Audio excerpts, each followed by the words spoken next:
So yesterday I came across a movie called Amber Alert, and I thought, hey, that sounds familiar. Didn't I watch a movie called Amber Alert like 10 years ago? And so I threw it on because it stars Hayden Panettiere, and I was like, okay, I'll check this out. And I threw it on, and I was like, man, this feels like super familiar. And as it continued to go on, I was like, you know, this is pretty much exactly the same as that other Amber Alert movie that I had watched, which was found footage. This is not. And, I'm watching the whole thing and I'm thinking, well, I mean, there's only really like a couple ways you could do this story.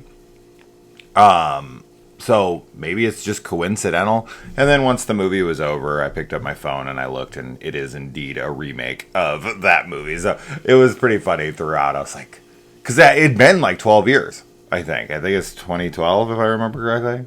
2012, yeah, so 12 years ago. Crazy to think that 2012 was 12 years ago. But anyway, okay, so this is about a woman who takes like a ride share, like a Lyft or an Uber or something. And she spots what she thinks is an Amber Alert vehicle. They send out the alert. It says, look out for this vehicle. So she convinces her Lyft driver to follow this guy around and try to prove that maybe this is the guy, maybe it isn't. And through that, of course, the thrilling aspects happen. With the first film, I liked that. And with this one, I liked it. It feels like a Lifetime movie, to be honest. A little bit better than that, but it's pretty straightforward. And I found that the third act, while there is some dark stuff to it, like what you find out, is something in what are those called? Scrapbooks. That's pretty fucking dark. But as I said, I'd already seen this story, and I feel like the original one is better because it's darker, and this one's more flashy. Like the director of this, it feels like they make slick commercials. Like everything's a little too sleek. And as far, the thing that I did really like about the movie is Hayden's character with the Lyft driver's character. I thought that they actually had really good chemistry, or pretty funny with one another, and I actually really liked their performances together. And I was invested in the story, and I was definitely there to ride along with them as they tried to figure out if this was the guy, and I'm sure you can guess it is. That's not really a spoiler. And how they figure it out, and how they track him down, and get to see if they can stop him or not. I was very invested in that. So they did a good job on that side of things. I felt that, there's just, I don't know, the direction felt very dull. Like it just felt too slick, and it didn't have any artistic flair to it that made it interesting. It was just kind of like put the camera here, put the camera there. It didn't really look like it had any rhyme or reason to it. So it was visually uninteresting is one part of it.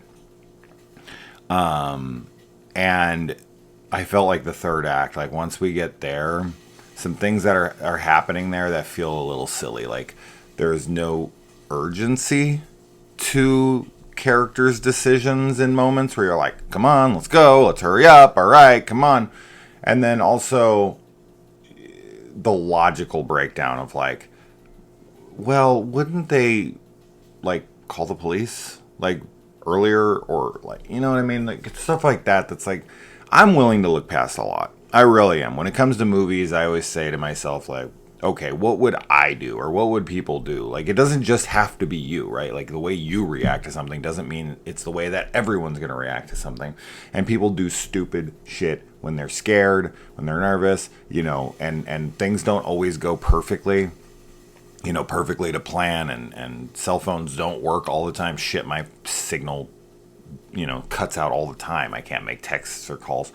So that is actually fairly believable. But then there's just stuff like this where it's like, okay, come on. I feel like you're doing this you're like, it's plot convenience. It's like, well, we're just going to have them not do this, or we're going to have them move at this pace because that adds tension. And it's like, that doesn't feel authentic. That feels forced. And that's the kind of stuff that's annoying. I didn't find it to be like so annoying I wanted to shut it off or anything. It just kind of was like, oh, come on. And then you're yelling at the screen. And for some people, that can be the fun of it. But yeah, I wouldn't rush to this one. If you were to watch either, I'd probably watch the original. As a found footage fan, I definitely like that style. But I just think that it's a scarier film. And this one is much more of like, as I said, a Lifetime, slick, kind of basic thriller. But it was okay. It's in theaters right now. I would not go to the theater to see this movie. That's kind of crazy to me that this is in theaters. This feels straight to VOD. And it's an okay watch. Yeah, that's it. Let me know if you watch it. All right.